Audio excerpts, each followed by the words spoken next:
Shalom, Bapak Ibu Saudara jemaat yang saya kasihi di dalam Yesus.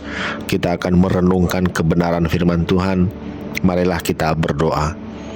Bapa di surga, kami mengucap syukur atas kasih setiamu bagi kami, sehingga kami boleh merasakan kekuatan, kesehatan. Terlebih Tuhan berkenan menganugerahkan nafas kehidupan bagi kami. Bapa di surga, sebelum melakukan tugas tanggung jawab di sepanjang hari ini, kami hendak merenungkan firman-Mu, berkati dan urapilah kami semua. Amin. Matius 26 ayat 13. Sesungguhnya aku berkata kepadamu, di mana saja Injil ini diberitakan di seluruh dunia, apa yang dilakukannya ini akan diceritakan juga untuk mengingat Dia. Saudara-saudara, ibu bapa yang saya kasihi di dalam Yesus, ada perbuatan yang dilakukan manusia supaya dilihat orang, tetapi ada juga perbuatan yang dilakukan karena mengasihi Tuhan. Tema firman Tuhan bagi kita saat ini, kasih yang dikenang Tuhan. Kadang-kadang kebaikan yang kita lakukan tidak dihargai. Pengorbanan kita tidak dilihat, air mata kita tidak diketahui, bahkan pelayanan yang kita lakukan dengan tulus bisa saja dilupakan manusia. Tetapi kisah perempuan yang menuangkan minyak narwastu yang mahal kepada Yesus menunjukkan satu kebenaran penting, bahwa apa yang dilakukan dengan kasih kepada Kristus tidak pernah sia-sia di hadapan Tuhan. Perempuan itu mungkin tidak pernah berpikir bahwa perbuatannya akan dikenang sepanjang sejarah. Ia hanya datang, memberikan yang terbaik, dan menyatakan kasihnya kepada Yesus. Namun Yesus berkata, di mana saja Injil ini diberitakan di seluruh dunia, apa yang dilakukannya ini akan diceritakan juga untuk mengingat Dia. Saudara-saudara, pada bagian ini satu hal penting dari firman Tuhan ini, yaitu lakukanlah yang terbaik bagi Kristus, sebab kasih yang tulus tidak pernah sia-sia.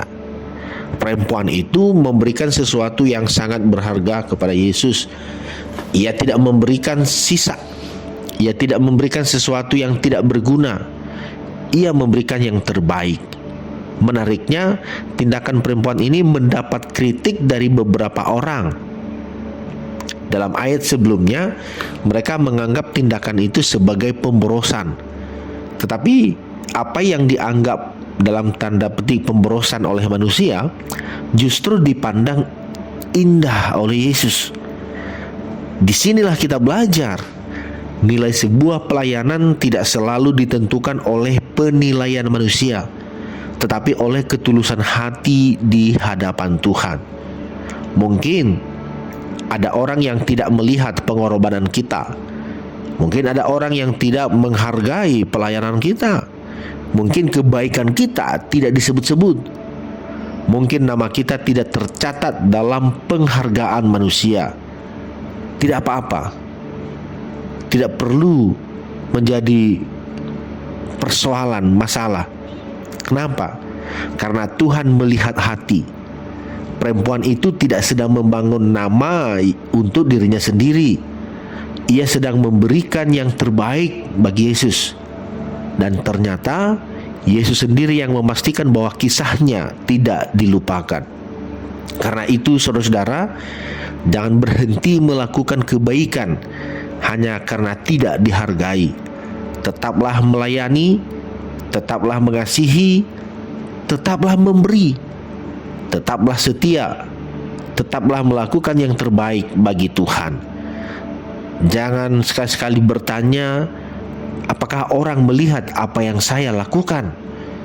Tetapi bertanyalah, apakah Tuhan berkenan dengan apa yang saya lakukan? Sebab penghargaan manusia bisa hilang bersama waktu, tetapi apa yang dilakukan dalam kasih kepada Kristus mempunyai nilai yang kekal. Mungkin manusia melupakan pelayanan kita, tetapi Tuhan tidak pernah melupakannya. Demikian firman Tuhan bagi kita. Tuhan Yesus memberkati. Mari berdoa. Bapa di surga, terima kasih untuk firman-Mu. Berkatilah agar kami dapat terus melakukan tugas pekerjaan kami. Kami melayani, kami mengasihi, kami memberi, kami setia, dan tetap melakukan yang terbaik bagi Tuhan, dan kiranya itu semua sungguh berkenan kepadamu. Terima kasih Bapa. Hamba berdoa kiranya Engkau menjamah dan memberkati semua jemaat dimanapun berada dan beraktivitas, mereka yang melakukan tugas pekerjaannya, jemaat yang ada di rumah beristirahat, terlebih para orang tua kami. Jaga dan pelihara, beri sukacita, beri damai sejahtera, kesehatan, kekuatan, kebahagiaan, dan umur panjang. Terima kasih semua yang dikerjakan oleh tangan kami di hari ini. Kami serahkan ke dalam tangan-Mu ya Tuhan. Berkati semua, buatlah berhasil ya Tuhan. Dan di dalamnya kami boleh menerima anugerah kasih sayang Tuhan yang istimewa. Yang berbeban berat, anugerahkan kelegaan. Dan biarlah kami memiliki iman yang teguh di dalam Yesus. Terima kasih. Dalam nama Tuhan Yesus kami berdoa dan mengucap syukur. Amin.